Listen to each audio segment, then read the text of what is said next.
Siege is not a game for everyone, but it is a game for a particular kind of person. Who is that person? A f***ing nut job, that's it. Everybody seems to have a love-hate relationship with Rainbow Six Siege. When you're not doing too good, it can make you feel like the dumbest person alive. And when you make a masterful play, it makes you feel like you're John Wick. No other competitive FPS game has a gameplay loop quite like Rainbow Six Siege, so why are so many people coming back to this game even if it's so frustrating? Well, it's a couple of things. Its destructive environments ensure no round will theoretically play out the same way each time. Its skill ceiling is high, which can attract a certain kind of determined individual, and it provides opportunities to do impactful plays without having to rely on your gun, which is uncharacteristic of most FPS games. We're going to talk about all of these and more in this video. One of the things that I think people subconsciously care a lot more about than they'd ever let on is the destructive environments. The destructive aspect of this game is a big deal and a huge calling card for Siege when you compare it to anything else. As far as I can tell, I can't think of any esports games with as much of a focus on manipulating the map terrain itself. Only Siege has this dynamic. Players can come up with a wide variety of ways to play the map in theory. While there are default line of sight holes and rotations, these are general guidelines and don't have to be followed 100% of the time. You can incorporate other ways of manipulating the map with operators like Castle and Mira and basically completely change the map to what you want it to be. This means that the defense has a near unlimited number of ways to make it easier for them to prevent the attack from getting map control. And on the inverse, the attack has a number of different ways to approach the problem. Some operators can go entire floors above and shoot through entire floors below them, creating pressure without having to expose themselves to risk. So the game kind of goes through this sort of perpetual back and forth anticipation of trying to force the enemy into making a mistake. That's a really interesting loop that doesn't have as much to do with raw mechanical aim talent, which I think a lot of people appreciate. In Rainbow Six Siege, as an attacker, you can force defenders into disadvantageous positions and win the gunfight well before it even starts. This also makes the quick and snappy gunplay a bit of a dance. If you play it smart, you can take down any kind of opponent, regardless of how good they are at shooting. But if you are a good shooter, you can John Wick your way out of any situation too. It provides a way for people with shit aim like me to feel like they're still contributing, while also letting the gunners do their thing. So basically, everybody's a winner. I like that. That's not to say that anybody can take down a highly skilled player. Sometimes it's a little easier said than done, but practice makes perfect. And that leads me to my next point. Rainbow Six Siege has a very high skill ceiling. This means that there's a pretty big difference between people who know what they're doing and people who don't. Siege is a very complex game, and it's not exactly obvious what is good and what isn't good to a new player. A lot of people use this argument as a knock for its popularity. I have as well. But this has a double edge to it. While the game can scare away a mainstream audience, it retains a loyal, dedicated fan base that really likes it a lot. It provides a ton of content and depth and thinking to sink into. It provides a challenge that feels very satisfying to learn and overcome. Plateauing and hitting a wall can feel really tough, but overcoming that obstacle is a hugely gratifying thing. And part of what makes competitive shooters in general work the way they do. In Rainbow Six Siege, the more you learn, the higher your chance for success. This is why, in a limited capacity, it can be really frustrating to get Siege players to learn anything that isn't Oregon or Clubhouse. I think Pro League, to a certain extent, helps ingratiate people to try out new maps. Every time a map rework or a new map gets coverage in professional play, it seems like people eventually warm up to it. I think this effect is somewhat understated, but still prevalent.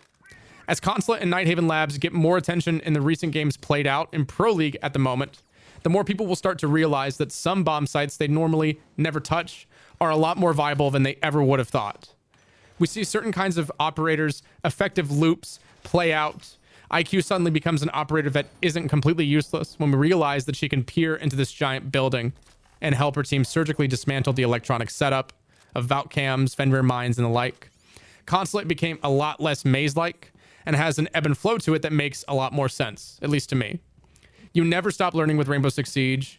There is always something else you can do differently, whether you are brand new to the game or you hit champion every season without breaking a sweat.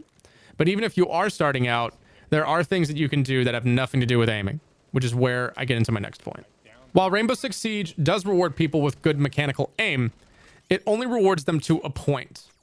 Unlike games with a really high time to kill where the combination of movement and tracking play a significant portion of the skill expression, Siege's skill expression comes from more than just aiming. Aiming certainly has a big thing to do with it.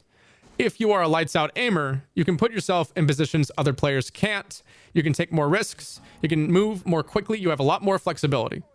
But you will get punished for making mistakes the same way. And that is really important because in any other kind of FPS game, you can just kind of turn on somebody who gets the first shots on you. Most of the time, if you start getting shot at in Siege first, you're done. That's because the game is so information dependent. There are a million ways to approach the game in terms of information gathering and denying information, both for the attack and the defense. Obviously, drones are an important component of the game for attackers, making what would normally be a game completely dependent on raw aimed talent into a more involved step-by-step clearing process. You can drone ahead of a teammate acting as a forward set of eyes for them. Drones can be placed at important flank points to act as eyes in the back of your team's head. Cameras can track what the enemy is doing before they even make the move at all. And gadgetry is a hugely important component of the game, as certain setups can make or break a play before it even happens. Many of the more recent additions to Rainbow Six Siege are operators that interface with Siege's gameplay in a way you can only do in this game. Brava can not only deny information, but provide her team with information by stealing default and even bulletproof cameras. Fenrir can play baiting games with his mines, waiting for people to enter a room before he activates them and start blasting away. There are over 6 characters in Rainbow Six Siege, and each one of them has a unique operator gadget. That is a huge amount of variety for a game like this. There are a million ways to set up a puzzle piece for the attackers, and a million ways to solve that if you are an attacker. Everyone can contribute by doing the little things. Just being a good team player and doing some due diligence can be the difference between winning and losing. A drone in the right place at the right time can help a teammate get that crucial opening pick. A smart setup can trip up the enemy and force them into an unwinnable situation. All of these things can be accomplished without needing to win a direct 1v1 gunfight, and I think that ability does keep people in the game who would otherwise leave. I know it's kept me playing. There's an infinite number of ways you can approach a problem in Siege, even if all the answers aren't exactly as efficient as other ones. I know it's easy to get caught up in metas in this game, but it doesn't hurt you to experiment, and if you have a stack of people who can help you experiment, all the better. Which brings me to my next point. Rainbow Six Siege is a game that rewards you for thinking ahead of time. Chances are, if you account for enough variables, you can catch the enemy completely off guard with whatever you come up with. It can be something as simple as putting a bulletproof camera somewhere to EMP drones and keep the enemy blind to a particular position you're holding. It can be something as simple as committing to an alternate take for the bomb site, stacking up people on opposite ends of the map as opposed to the main wall. Whatever you decide to do, if you and your team are on the same page, chances are you can make some pretty decent ground. Siege is a game where if everybody contributes, you can guarantee success. It's a lot like basketball in that sense. I live in San Antonio, so using that as an analogy, the season opener pitted the Spurs against the Mavs, and although the Spurs did end up losing trying to play physically with Luka in the paint, which, probably not the best idea, the younger Spurs still demonstrated they have a number of players that can all contribute and put points on the board. If everybody is good for just one pick on your team, you can win the game without a ton of kills. That's part of what makes Siege special in my eyes. Communication and information are essential to success in this game, and even talented shooters can't keep up with that if they're put in situations where they can't win the gunfight, no matter how well they can shoot. The presence of operator gadgetry also lends itself to some roles that players can pick up and master. And they can get exceptionally good at them, further adding to the fun of learning the game, which brings me to my next and my final point. Siege came into the market in 2015 off of the back of games like Overwatch, which were very popular at the time. Everybody wanted to have a hero shooter, and Siege was no exception. But what I think is really cool about Siege's establishment as a hero shooter is that each character has a unique job and can contribute in some ways at some points. Are they going to contribute 100% of the time? No. Like any other hero-based game, it's going to be difficult to truly get the most out of everyone all the time, just by the nature of statistics. But I think Siege does a good job of making everyone have some kind of presence. Even characters that were universally regarded as useless at one point have been made into fun niche picks, like Technica with his 2-shotting LMG. And Grim, while he was definitely not good at one point, he's now a pretty decent flex character, capable of gathering intel and flushing enemies out from behind cover, so that his teammates can capitalize on their exposed positioning.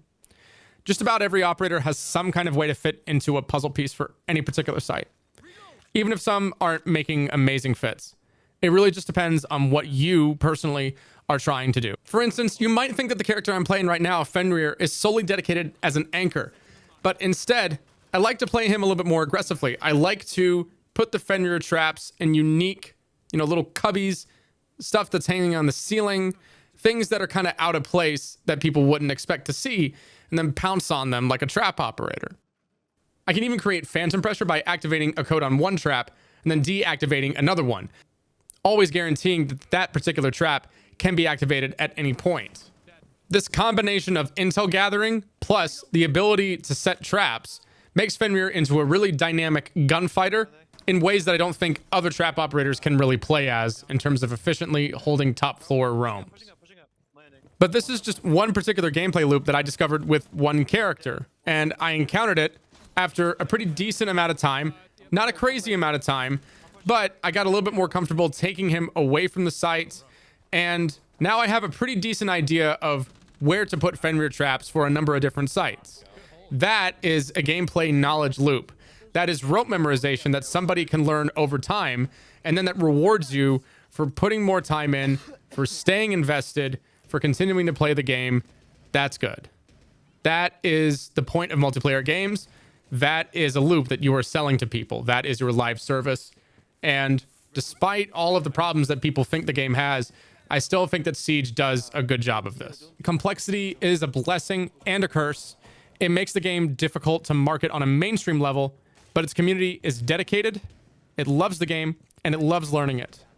As long as that's the case, I think the doom and gloom over its numbers will usually just be, well, doom and gloom. What do you think of Siege's unique gameplay loop? Has it encouraged you to keep playing or encouraged you to try something else? Let me know in the comments if you agree with anything that I said. Thanks for watching. I'll see you all in the next video.